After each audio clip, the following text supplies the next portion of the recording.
Want to know why? Ask how. Howard the Humongous. Let me tell you what's on my mind tonight. You know that Lena Dunham, who is the founder of a show, she's had incredible success with it. I think it's called Girls. And I didn't take, yeah, it's the founder of Girls. And she has made, her debut is tomorrow of her season, her third season, I think it is. And she's doing back-to-back shows tomorrow. Well, if you want to make headlines in America, how do you make headlines in order to draw viewers to your first show of your third season? You talk about nudity. So nudity in Lena Dunham has made the headlines all over the place in the last 24 hours. And the question is, why are we Americans and humans in general so attracted by nudity? Why does it just galvanize us, make us drop everything and stop in our tracks and pay attention? And let's hold that thought. Yeah. So, no, but the interesting thing about nudity is that we were brought up in this country, we were founded by Puritans. That's right. And we still have that concept of a puritanical approach to everything. But Absolutely. We don't realize that it's how ingrained it is into our psyche. Whereas in Europe, they weren't founded by Puritans, and that's why the Puritans left. Right. And it's a whole different world. In 1973, when I started as editor of Circus Magazine, a rock and roll magazine, in the days when I didn't know anything about rock and roll, my publisher gave me copies of 2 European magazines, which were fabulously successful, and were both about pop music. And these magazines were selling 1 million copies each. 1 million copies in France, Salut les copains, and 1 million copies in Germany, a magazine called Bravo. And Bravo, which was a magazine for teenagers, had nudity. And guess what? It wasn't a big deal. Yes, it was a big deal. It helped sell the magazine. But it wasn't a big deal from the point of view of disapproving parents and Episcopal bishops ready to burn copies or stacks of the magazine on a funeral pyre. So yes, that old Puritan standard still shows up in the American character. You know that the book that I'm working on right now, the book I've just brought out on Amazon.com, it's an ebook, is called How I Accidentally Started the 60s. And there was a group of people, as I was seeking Zen Buddhist Satori and trying to find the beatniks because I thought they might accept me. What I didn't realize is you want to find people who will accept you, look behind you. Because there were people dropping out of their jobs, dropping their mortgages, dropping their payments to their orthodontists, and getting on freight trains illegally and hitchhiking and following me, of all things. And one of the things that we ended up in a big pink condemned house in Berkeley, California. And one of my followers, I thought I was following him, he thought he was following me. He had the body of an Adonis. Women fell in love with him simply walking past him on the street.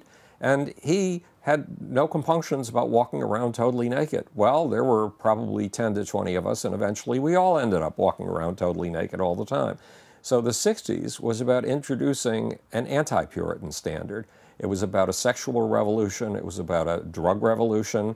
It was about all kinds of things that our Puritan background wouldn't allow us to indulge in. And it spilled over. The spirit of the 60s spilled over so that in the 1980s, when I was working with Prince, this is 20 years later, Prince still, he put out an album called Paisley Park, and it was basically his anthem to the hippie movement that I had accidentally helped start in 1962. And to him, one of our slogans from the 1960s, "Make love, not war," was the answer to the world's problems. As far as he was concerned, if we made love in an unabandoned way, if we followed our instincts sexually, we would do away with all the violence in the world and there would be no wars. Where did he get that? From the 60s. So America, ever since the 1960s, and that is now over 50 years, has had at least two major value systems. One is the old puritanical value system, and the other one is the value system left to us by the hippies, where indulging in sexuality, as long as you're not hurting anybody, is probably expanding everybody involved.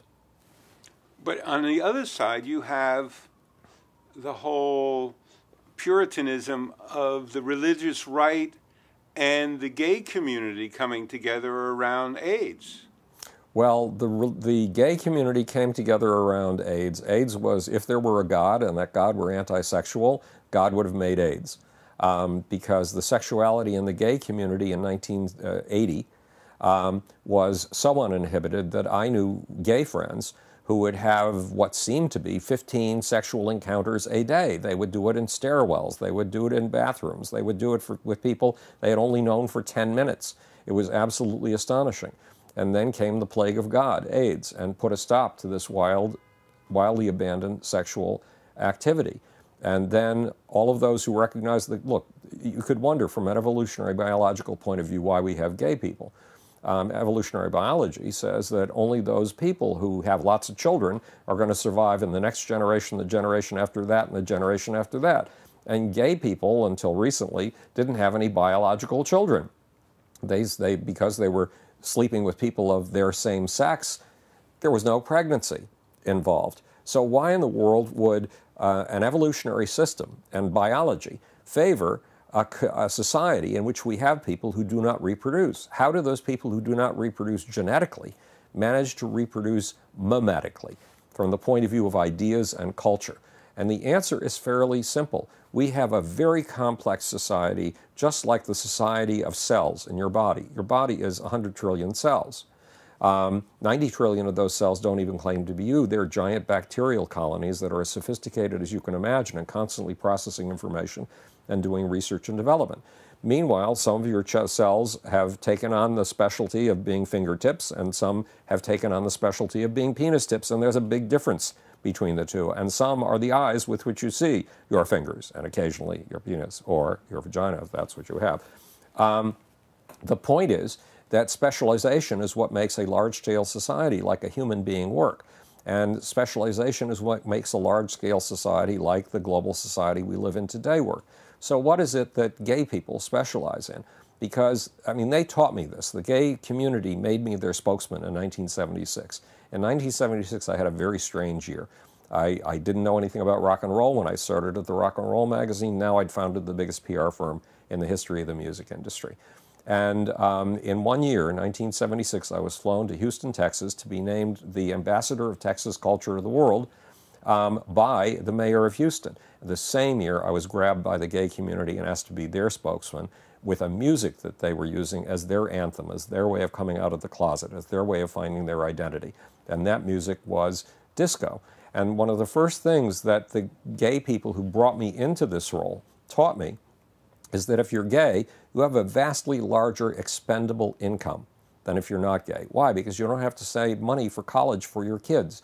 You don't have to have kids. You don't have to go through all the obstetric stuff and all of the expenses of trying to get your kid into the best kindergarten so your kid could get into Harvard. That meant you got to spend your money elsewhere. It also meant that you got to use your creative abilities to the nth degree because you weren't necessarily slowed down by a marriage, and you were not slowed down, especially by children. So when somebody like Bette Midler, who was one of my clients, needed to rely on a bunch of creative people, she wanted to be the fabulous Miss M. Well, how do you become the fabulous Miss M? Great makeup, great costumes, and showing a lot of cleavage. And who makes the most flamboyant costumes? Who does the best job of makeup? The gay community. So in 1981, when AIDS hit and became a plague in the gay community and started killing off the gay friends of people like me and people like Bette Midler, Bette jumped into the fray and started raising money for AIDS like crazy. Why? We would never have had a Bette Midler without the gay community. We benefit from the flamboyance and utterly flat-out creativity of the gay community. They contribute something to the larger society, just like the cells that have taken on the responsibility of becoming your fingernails contribute to the larger whole of you. I mean, you know, try opening or shutting a loose screw, tightening a loose screw someday when you have no dimes on you without your fingernails. You'll have a big problem. You have to thank those fingernail sales that have taken on that specialization. You have to thank the gay community. This is Howard the Humongous speaking to you from the future. It's your job and my job to make, or want to know why, ask how.